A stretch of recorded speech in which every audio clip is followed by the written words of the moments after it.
When did a mistake text expose your hidden feelings? I was sitting in the back of chemistry class typing out a message to my best friend about how I was totally obsessed with my lab partner Emma and thought about her constantly. And I hit send without looking at who I was actually texting, and 2 seconds later I heard Emma's phone buzz right next to me and watched her face turn bright red as she read my entire confession about wanting to hold her hand during experiments. The whole disaster started during fourth period when we were supposed to be taking notes about chemical reactions. But I was way more focused on how Emma's hair fell across her face when she leaned over to write something down. I had been crushing on her since the beginning of the semester when our teacher randomly assigned us as lab partners, and every single class I'd spend more time staring at her than actually paying attention to the lesson, trying to make her laugh with stupid jokes about beakers and periodic tables. My text to my buddy had been getting more and more dramatic throughout the day, starting with just saying Emma looked cute in her sweater and escalating to me basically writing poetry about how I loved the way she explained science stuff to me even though I definitely wasn't listening to the actual words. I had just typed out this massive paragraph about how I wished I could tell her how I felt but was too scared she'd think I was weird, and I was so distracted watching her doodle in her notebook that my thumb just automatically hit send on what I thought was my friend's chat. The moment I heard that buzz, I felt my stomach drop straight through the floor,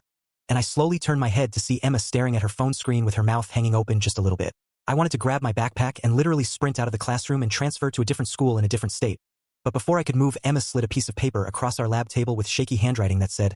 "I've been waiting for you to say something since September." And suddenly I couldn't breathe for a completely different reason. We held hands under the table for the rest of class while the teacher talked about molecular bonds, and now 3 months later we're actually dating, teaching me that sometimes your biggest fear turning into reality can actually be the best thing that ever happens to you even when you think your life is completely over.